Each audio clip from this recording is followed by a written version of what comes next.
ইসলামাবাদে ১৬ ঘণ্টার রুদ্রদ্বার বৈঠক শেষে কোনো সমঝোতা ছাড়াই মার্কিন প্রতিনিধি দল পাকিস্তান ত্যাগ করেছে। আমেরিকার ভাইস প্রেসিডেন্ট জেডি ভ্যান্স জানিয়েছেন, ইরান তাদের পারমাণবিক কর্মসূচি ত্যাগের চূড়ান্ত প্রস্তাব প্রত্যাখ্যান করেছে। এর পরপরই প্রেসিডেন্ট ট্রাম্প সোশ্যাল মিডিয়ায় ঘোষণা করেছেন, ইরান আলোচনার সুযোগ হারিয়েছে।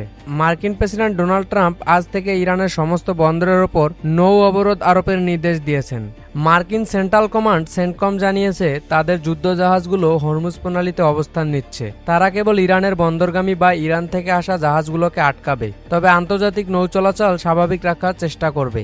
ইরান আমেরিকার এই অবরোধকে অবৈধ এবং জলদস্যু হিসাবে অবহিত করেছেন। ইরানের রেভলিউশনারি গার্ড আইআরজিসি সতর্ক করে বলেছে, হরমুজ প্রণালীতে যে কোনো মার্কিন উস্কানির কঠোর জবাব দেওয়া হবে। তারা দাবি করেছে, হরমুজ প্রণালী এখনও তাদের নিয়ন্ত্রণেই আছে।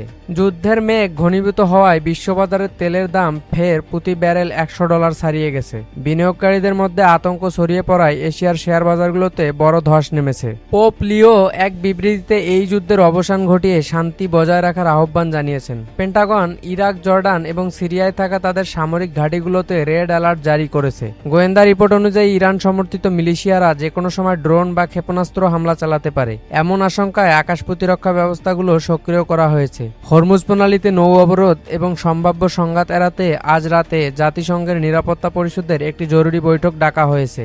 রাশিয়া এবং চীন আমেরিকার এই একতরফা অবরোধের তীব্র সমালোচনা করে বলেছে, এটি বৈশ্বিক বাণিজ্যের জন্য আত্মঘাতী সিদ্ধান্ত।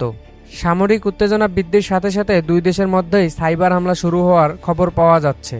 আমেরিকার বেশ কিছু সরকারি ওয়েবসাইট এবং ইরানের বিদ্যুৎ সরবরাহ ব্যবস্থার নেটওয়ার্কে অস্বাভাবিক ট্রাফিক লক্ষ্য করা গেছে।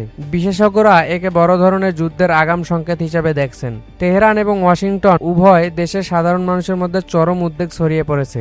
বিশেষ করে মধ্যপ্রাচ্যে বসবাসরত বিদেশি নাগরিকরা দ্রুত এলাকা ছাড়ার চেষ্টা করছেন, যার ফলে দুবাই ও কাতারগামী ফ্লাইটের টিকিটের দাম আকাশচুম্বী হয়ে গেছে। পরিস্থিতি এখন এমন এক পর্যায়ে পৌঁছেছে যে কোনো ছোটখাটো ভুল পদক্ষেপ একটি পূর্ণাঙ্গ বিশ্বযুদ্ধে সূত্রপাত ঘটাতে পারে।